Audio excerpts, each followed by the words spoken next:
Welcome, Seeker, to a space where ancient wisdom meets modern understanding.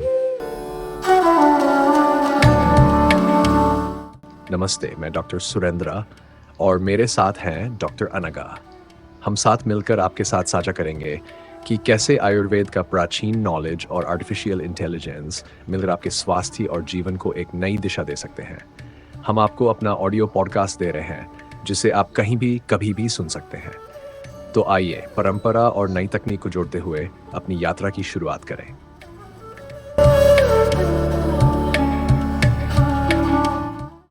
नमस्कार। आज हम आयुर्वेद अनुसंधान की दुनिया में एक गहरी पड़ताल कर रहे हैं। नमस्कार। हमारे पास कुछ शोध लेख और दस्तावेज हैं जिनसे पता चलता है कि आयुर्वेद शोधकर्ताओं के लिए कितने जबरदस्त संसाधन मौजूद हैं। मतलब डेटाबेस, सरकारी पोर्टल। हाँ, और भविष्य की दिशाएं भी। बिल्कुल। तो हमारा मकसद है कि इन स्रोतों से वो सबसे जरूरी जानकारी निकालें जिससे ये समझ आए कि आज के जमाने में आयुर्वेद रिसर्च को सही ढंग से कैसे आगे बढ़ाया जाए। हाँ, ये समझना बहुत जरूरी है। हम देखेंगे कि कैसे ये प्राचीन ज्ञान और जो आज की आधुनिक तकनीक है जैसे एआई, उनको कैसे मिलाया जा रहा है और डिजिटल उपकरण कैसे इसमें मदद कर रहे हैं। हाँ, तो चलिए इस जानकारी के भंडार को खोलते हैं। जरूर। तो सबसे पहले उन डेटाबेस पर नजर डालते हैं जो आयुर्वेद शोधकर्ताओं के लिए मतलब उनकी टूल किट का एक अहम हिस्सा होने चाहिए। पबमेड या मेडलाइन को ही लें। हाँ, पबमेड तो खैर स्टैंडर्ड है। बिल्कुल। ये वैश्विक चिकित्सा साहित्य का एक तरह से पावर हाउस है, खासकर अगर आपको तेजी से साक्ष्याधारित जानकारी चाहिए। हाँ, और उसमें मैश टर्म्स का इस्तेमाल करके जैसे मेडिसिन आयुर्वेदिक है तो नतीजे काफी सटीक मिल जाते हैं। अच्छा, और इसमें फिल्टर वगैरह भी कर सकते हैं जैसे क्लिनिकल ट्रायल्स के लिए। हाँ, बिल्कुल। क्लिनिकल ट्रायल्स या सिस्टमैटिक रिव्यूज के लिए फिल्टर कर सकते हैं और फिर जोटेरो जैसे टूल्स में एक्सपोर्ट करना भी आसान है। और पबमेड सेंट्रल यानी पीएमसी। हाँ, पीएमसी भी वो बहुत जरूरी है क्योंकि वहां आपको अक्सर पूरे लेख मतलब फुल टेक्स्ट आर्टिकल्स मिल जाते हैं। अच्छा, तो पूरा पढ़ने को मिलता है। हाँ, और उसका फायदा यह है कि शोधकर्ता फिर मेथड्स, परिशिष्ट, टेबल, इन सब को बारीकी से देख सकते हैं।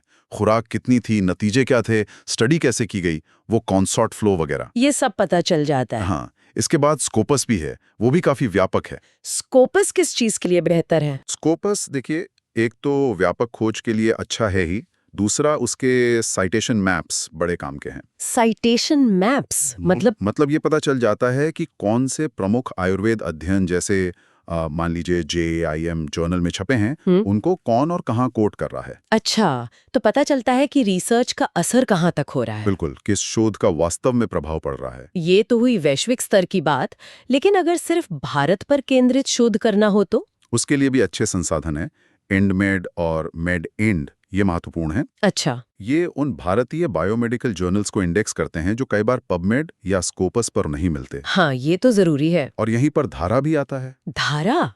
ये क्या है? Digital helpline for Ayurveda research articles. ये खास आयुर्वेद पर ही केंद्रित एक सूचकांक है। ओह, ये तो बहुत उपयोगी होगा। हाँ, खासकर ऐतिहासिक शोध के लिए या ऐसी जानकारी के लिए जो आसानी से मुख्य धारा के डेटाबेस में नहीं मिलती। और थीसिस वगैरह का क्या? उनमें तो अक्सर बहुत डिटेल जानकारी होती है। सही कहा आपने। उसके लिए शोधगंगा है, शोधगंगा। हाँ, सुना है इसके बारे में।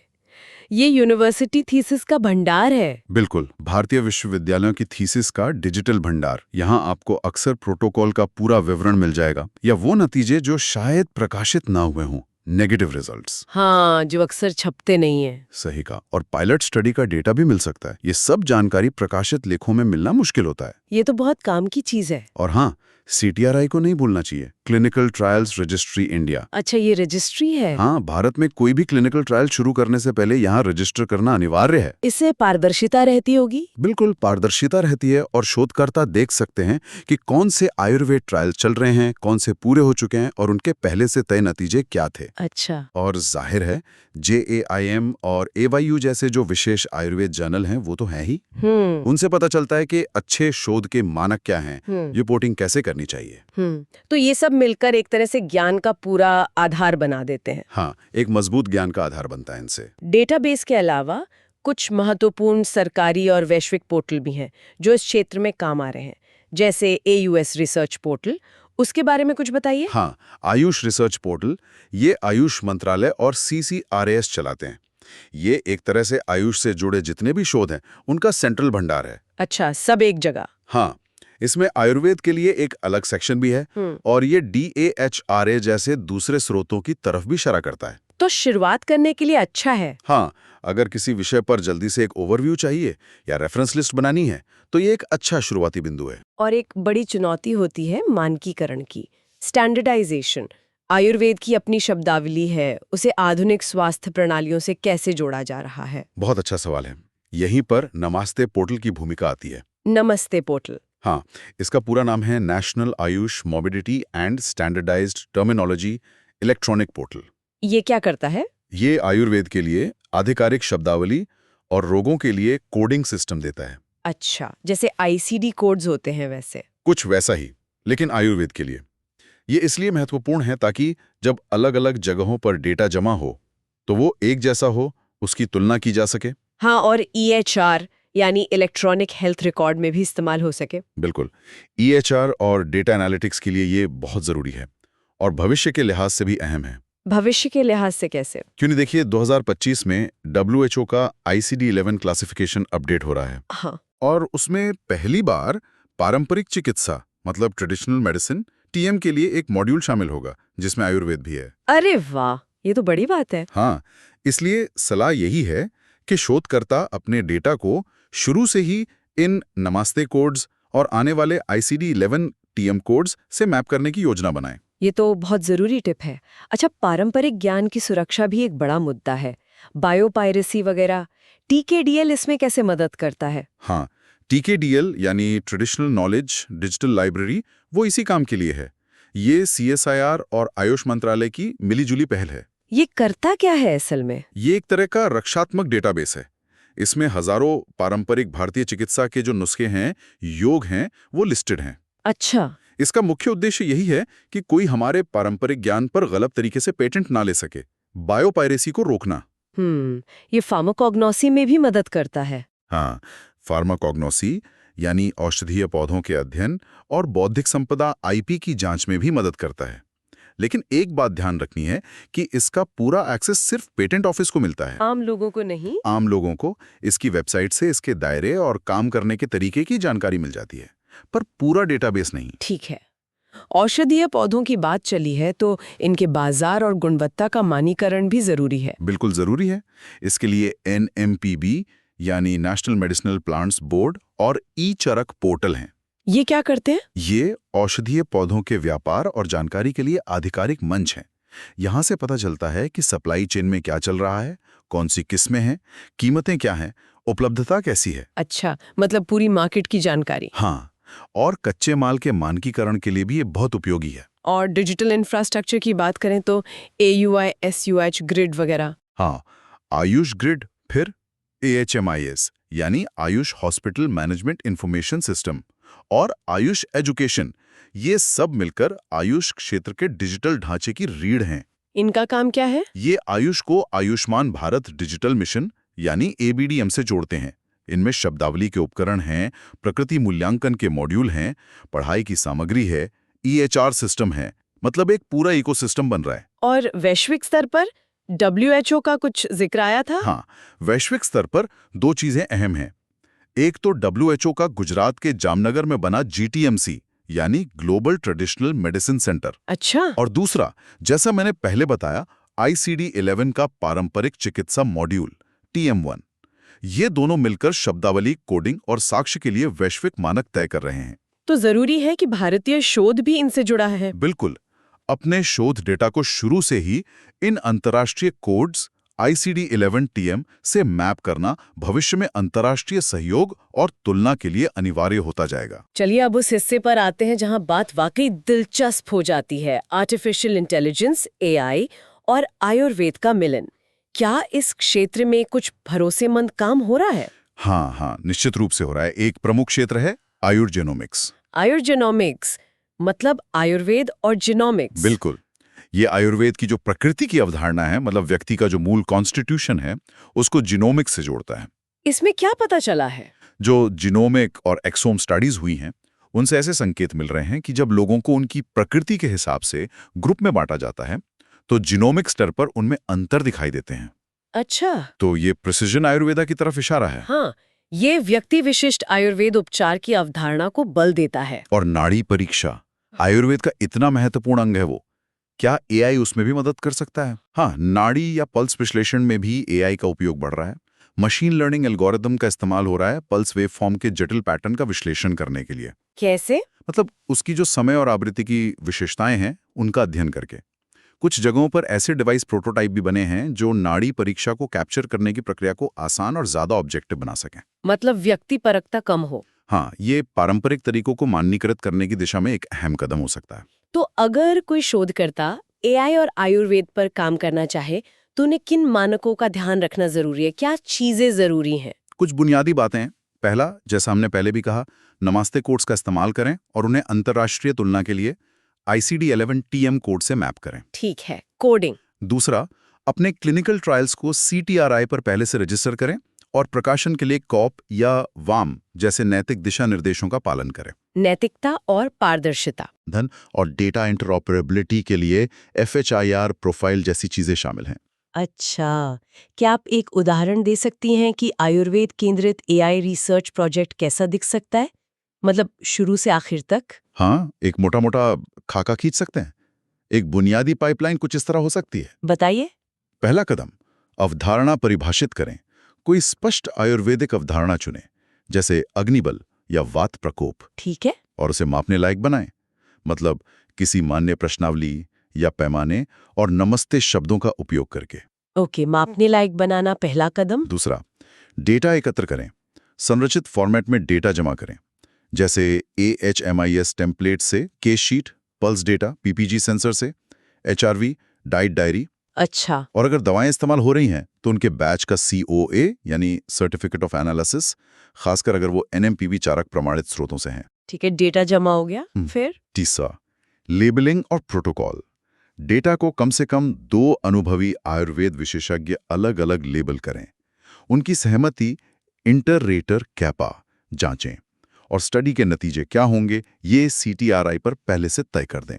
प्री स्पेसिफाई करना, ठीक है। चौथा, मॉडलिंग। अब AI का काम। समझने योग्य AI मॉडल से शुरू करें, जैसे लॉजिस्टिक रिग्रेशन या XGBoost, जिनके साथ शैप जैसे एक्सप्लेनर टूल इस्तेमाल हों, ताकि पता चले मॉडल सोच कैसे रहा है। बिल्कुल। बाद में जरूरत हो तो डीप लर्निंग यूज करें और प्रकृति के हिसाब से विश्लेषण को अलग अलग ग्रुप में बांटना यानी स्ट्रैटिफाई भी अहम हो सकता है। ठीक है, और आखिरी कदम? पांचवा, रिपोर्टिंग और पारदर्शिता। नतीजों को ICD-11 TM शब्दों में मैप करें। अच्छे जर्नल्स जैसे JAIM या आयु में छापने का लक्ष्य रखें। और सबसे जरूरी, अपना कोड और बिना पहचान वाला यानी डी-आइडेंटिफाइड डेटा शेयर करें, ताकि शोध पारदर्शी हो और दूसरा कोई उसे दोहरा सके। ये तो बहुत व्यवस्थित तरीका है। ये AI वाला पहलू वाकई भविष्य की ओर इशारा करता है। लेकिन क्या आधुनिक शोध को आयुर्वेद की जो हमारे शास्त्रीय ग्रंथ है उनसे जोड़ने का भी कोई तरीका है? बिल्कुल है, और ये बहुत जरूरी भी है। चरक संहिता में ज्ञान पाने के 4 तरीके बताए हैं, जिन्हें प्रमाण कहते हैं। हाँ, प्रमाण। आप्तोपदेश यानी विश्वसनीय स्रोत या शास्त्र, प्रत्यक्ष सीधा देखना, अनुमान तर्क से निष्कर्ष निकालना, हाँ। और युक्ति तर्कसंगत योजना या संश्लेषण। तो इन्हें आज के रिसर्च में कैसे इस्तेमाल कर सकते हैं? देखिए, ये पूरी शोध प्रक्रिया के लिए एक फ्रेमवर्क बन सकते हैं। लिटरेचर रिव्यू, ये हो गया आप्तोपदेश। हाँ। फिर ऑब्जर्वेशन करना, प्रत्यक्ष। फिर हाइपोथेसिस बनाना, अनुमान। और फिर एक मल्टी फैक्टर स्टडी डिजाइन करना, ये हुई युक्ति। युक्ति का आइडिया दिलचस्प है। क्या इसका कोई खास उदाहरण है शास्त्रों में? हाँ, चरक संहिता में एक श्लोक है जो युक्ति प्रमाण को समझाता है। जल कर्षण बीज ऋतु संयोगात सस्य संभवः।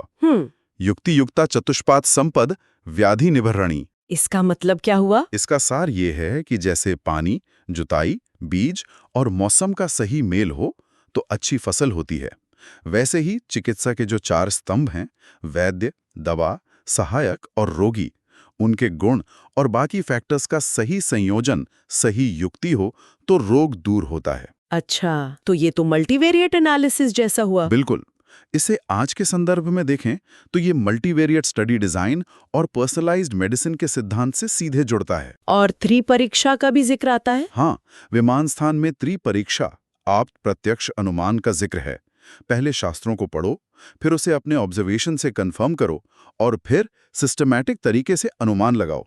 तो सवाल यही है कि हम इन प्राचीन ज्ञान संरचनाओं को आज के कठोर शोध में कैसे प्रभावी ढंग से इस्तेमाल करें। ये वाकई सोचने वाली बात है। अच्छा, भविष्य की बात करें तो क्या सरकार की ओर से भी आयुर्वेद अनुसंधान के लिए कोई दिशा निर्देश या लक्ष्य तय किए गए हैं? हाँ बिल्कुल, भारत सरकार ने कुछ महत्वाकांक्षी लक्ष्य रखे हैं। एक है विजन 2030, जो मोटे तौर पर 2025 से 2030 की अवधि को देखता है। इसमें क्या खास है? कुछ मुख्य बातें हैं। टीचिंग अस्पतालों में आयुर्वेद कोडेड EHR लागू करना, जो नमस्ते शब्दावली इस्तेमाल करें और ICD-11 TVEM कोड से जुड़े हों। ठीक है, EHR इंटीग्रेशन। देश में कई सेंटर्स पर आधारित पहली ऑब्जर्वेशनल रजिस्ट्रीज का प्रकाशन। बड़ी स्टडीज। क्लिनिकल ट्रायल्स में इस्तेमाल होने वाली दवाओं के लिए प्लांट टू पेशेंट ट्रेसेबिलिटी, मतलब पौधे के सोर्स से लेकर मरीज तक पूरी जानकारी रखना, शायद ई-चाराक NMPB सर्टिफाइड सोर्स और बार कोडिंग से। अच्छा, पूरी सप्लाई चेन की ट्रैकिंग। हाँ, आयुष ग्रिड के मॉड्यूल्स को ABDM प्लेटफॉर्म से पूरी तरह इंटीग्रेट करना, मतलब IDs, सहमति, क्लेम वगैरह सब। ठीक है। बड़े, खुले और D-identified Ayurveda cohort data set जारी करना, ताकि ज्यादा शोधकर्ता उनका इस्तेमाल कर सकें। Open data. और प्रकृति आधारित रोकथाम के लिए आयुर्जिनोमिक्स रेफरेंस कोहॉर्ट बनाना। ये तो 2030 तक की बात हुई। क्या इससे आगे के भी लक्ष्य हैं? हाँ, विजन 2030-2047 भी है, यानी विकसित भारत एट 2047। उसके लक्ष्य और भी बड़े हैं। जैसे देश की टॉप 25 स्वास्थ्य स्थितियों के लिए राष्ट्रीय स्तर पर ICD-11 TM कोडेड आयुर्वेद रजिस्ट्रियां बनाना। पूरे देश के लिए? ऐसे RCT प्लेटफॉर्म बनाना जो एडेप्टिव डिजाइन इस्तेमाल करते हों। इससे ट्रायल ज्यादा कुशल और लचीले बनते हैं। ओके। आधिकारिक मेडिकल गाइडलाइंस में AI वैलिडेटेड नाड़ी और अग्नि आहार आधारित डिजिटल बायोमार्कर को शामिल करना। अरे वाह, गाइडलाइंस में शामिल करना। और पारंपरिक चिकित्सा परीक्षणों और रियल वर्ल्ड एविडेंस RWE के लिए WHO GTMC के मानकों के हिसाब से एक भारतीय डेटा हब बनाना। ये लक्ष्य तो दिखाते हैं कि आयुर्वेद रिसर्च को ग्लोबल स्टैंडर्ड पे ले जाने का इरादा है। बिल्कुल, और इसे मुख्य धारा की स्वास्थ्य सेवा का हिस्सा बनाने का भी। इन सभी जरूरतों और भविष्य के लक्ष्यों को देखते हुए क्या कुछ खास सॉफ्टवेयर या ऐप के आइडियाज भी सामने आ रहे हैं जो आयुर्वेद शोधकर्ताओं और डॉक्टरों की मदद कर सकें? हाँ, स्रोत सामग्री में कई बड़े रचनात्मक विचार दिए गए हैं, जैसे युक्ति सेतु नाम का एक सॉफ्टवेयर। युक्ति सेतु? हाँ, सोचिए, एक रिसर्च OS जैसा, जो चरक या सुश्रुत की अवधारणाओं को कंप्यूटर द्वारा समझने लायक स्टडी वेरिएबल्स में बदलने में मदद करे। नमस्ते से ICD-11 मैपिंग को आसान बनाए, CTRI प्रोटोकॉल के लिए टेम्पलेट दे। ये तो बहुत काम का हो सकता है ना? और नाड़ी परीक्षा या प्रकृति मूल्यांकन के लिए, उसके लिए भी कुछ है? हाँ, उसके लिए भी आइडियाज हैं, जैसे नाड़ी नेत्र, एक मोबाइल ऐप जो फोन के कैमरे या छोटे PPG सेंसर से नाड़ी का डेटा कैप्चर करे, जिसे रिसर्च में इस्तेमाल किया जा सके। अच्छा, फोन से ही? हाँ, या प्रकृति ज्ञान, एक ऐप जो प्रकृति का आकलन करने में मदद करे और साथ ही यूजर्स को जीनोमिक स्टडी या कोहोर्ट में भाग लेने के लिए सहमति देने का विकल्प भी दे। एक और उदाहरण है अग्निबल, एक ऐप जो व्यक्ति की डाइट, नींद, स्ट्रेस लेवल को ट्रैक करे और उसके आधार पर अग्नि स्कोर और नमस्ते कोडित स्वास्थ्य नतीजों की निगरानी करे। ये तो रोजमर्रा के इस्तेमाल के लिए भी अच्छे लग रहे हैं। हाँ, और स्रोत में प्रमाणा लेंस, द्रव्यगाना 360, श्लोका मित्रा जैसे और भी कई दिलचस्प विचार हैं। ये दिखाते हैं कि कैसे तकनीक, शास्त्रीय ज्ञान और आधुनिक शोध की जरूरतों के बीच पुल का काम कर सकती है। ये सब बहुत संभावनाओं से भरा लगता है। अच्छा, अगर कोई छात्र आज आयुर्वेद में शोध शुरू करना चाहता है, तो क्या उनके लिए कोई सीधी सादी व्यवहारिक प्लेबुक है जो इन सभी संसाधनों को ध्यान में रखती हो? हाँ, स्रोत सामग्री के आधार पर एक 10 स्टेप की व्यवहारिक गाइडलाइन सुझाई गई है। क्या है वो 10 कदम? पहला, अवधारणा चुनें। कोई क्लासिकल कॉन्सेप्ट चुनें, जैसे अग्निबल, और उसे मापने का तरीका प्रॉक्सी तय करें, जैसे कोई वैलिडेटेड भूख पाचन स्कोर। ठीक है, कॉन्सेप्ट और उसे मापना। दूसरा, साहित्य खोजें, संबंधित रिसर्च पेपर खोजें, PubMed, DHRA, AUSH research portal जैसे डेटाबेस से। Literature review. तीसरा, परिणाम और कोड चुनें। अपनी स्टडी के मुख्य आउटकम चुनें और उनके लिए सही नमास्ते शब्द चुनें। साथ ही उन्हें ICD-11 TM1 कोड से पहले ही मैप कर लें। आउटकम और कोडिंग। चौथा, पंजीकरण और नैतिकता। अपनी स्टडी का प्रोटोकॉल CTRI पे रजिस्टर करें और एथिक्स अप्रूवल लें। रजिस्ट्रेशन और एथिक्स। पांचवा, सामग्री सोर्स। अगर स्टडी में दवाएं इस्तेमाल हो रही हैं तो उन्हें भरोसेमंद सोर्स जैसे E-चारग, NMPB सर्टिफाइड से लें और उनकी क्वालिटी पक्की करें। सोर्सिंग, ये 5 हो गए। आगे? छठा, डेटा कैप्चर करें। स्टैंडर्ड टेम्पलेट्स जैसे AHMIS इस्तेमाल करें। नाड़ी नेत्र जैसे उपकरणों पर विचार करें और मरीज की सहमति और पहचान के लिए ABDM गाइडलाइंस का पालन करें। Data collection. सातवां, मॉडलिंग। डेटा का विश्लेषण करें। समझने योग्य मॉडल से शुरू करें। अगर जरूरी हो तो प्रकृति के हिसाब से विश्लेषण को स्ट्रेटिफाई करें। एनालिसिस। आठवां, रिपोर्टिंग। अपने नतीजों की रिपोर्टिंग स्टैंडर्ड गाइडलाइंस जैसे कॉन्सॉर्ट या केयर के हिसाब से करें। पारदर्शिता के लिए अपना कोड और डी-आइडेंटिफाइड डेटा शेयर करें। अच्छे जर्नल्स जैसे JIMU में पब्लिश करने का लक्ष्य रखें। रिपोर्टिंग और पब्लिकेशन। नवा, IP जांचें। अगर आपको लगता है कि आपके काम में कुछ नया है तो दावा करने से पहले TKDL डेटाबेस से क्रॉस चेक कर लें। Intellectual property. और 10वां, विस्तार करें। अपने शोध के नतीजों को AUSIH रिसर्च पोर्टल पर शेयर करें। अगर हो सके तो अपने काम को AUSIH ग्रिड के लिए एक उपयोगी मॉड्यूल में बदलने पर विचार करें। ये प्लेबुक तो वाकई बहुत प्रैक्टिकल है और ये शास्त्रीय ज्ञान, आधुनिक तरीके और डिजिटल इंफ्रास्ट्रक्चर सबको साथ लेकर चलने पर जोर देती है। बिल्कुल, और मेरे ख्याल से यही प्रभावी और आज के समय के आयुर्वेद अनुसंधान का सार है। तो इस सारी चर्चा का निचोड़ क्या निकालें हम? हमने देखा कि आयुर्वेद शोधकर्ताओं के लिए आज डिजिटल संसाधनों का खजाना है। ग्लोबल और भारतीय डेटाबेसेस, सरकारी पोर्टल, मानकीकृत शब्दावली। हाँ, ये बिल्कुल साफ है। ये भी स्पष्ट है कि पारंपरिक ज्ञान को आधुनिक विज्ञान की कठोरता और AI, जीनोमिक्स जैसी नवीनतम तकनीकों के साथ जोड़ने के गंभीर प्रयास चल रहे हैं। हाँ, इंटीग्रेशन पे बहुत जोर है। मानकीकरण, स्टैंडर्डाइजेशन मतलब नमास्ते, ICD-11 के जरिए ये आगे बढ़ने के लिए बहुत महत्वपूर्ण है। हाँ, इसके बिना काम नहीं चलेगा। और भविष्य के शोध के लिए एक स्पष्ट सरकार समर्थित रोड मैप भी मौजूद है जो वैश्विक मानकों के साथ कदम मिलाने का इरादा रखता है। हाँ, दिशा बिल्कुल स्पष्ट है। और अंत में हम उसी शास्त्रीय उद्धरण पर वापस आते हैं, युक्ति युक्ता चतुष्पाद संपद व्याधि निबर्हणी। हाँ, यानी सही योजना, सही संसाधन और उत्कृष्टता के मेल से रोग पर विजय पाई जा सकती है। तो आज के शोधकर्ता इस युक्ति, इस तर्कसंगत संश्लेषण को कैसे अपना सकते हैं? शायद इसका जवाब आधुनिक डेटा, शास्त्रीय ज्ञान की गहरी समझ, ओपन साइंस के सिद्धांत और जो हमारा राष्ट्रीय डिजिटल ढांचा है, आयुष ग्रिड, नमस्ते, ICD-11 TM, इनके सही विवेकपूर्ण संगम में छिपा है। सोचने वाली बात यह है कि इन शक्तिशाली उपकरणों का इस्तेमाल करके साक्ष्य आधारित आयुर्वेद को सिर्फ एक विकल्प नहीं बल्कि स्वास्थ्य सेवा की मुख्य धारा का एक सामान्य और अभिन्न अंग कैसे बनाया जा सकता है। बिल्कुल, सोचने के लिए एक महत्वपूर्ण प्रश्न। आज की ये गहन पड़ताल यहीं समाप्त होती है। धन्यवाद। धन्यवाद।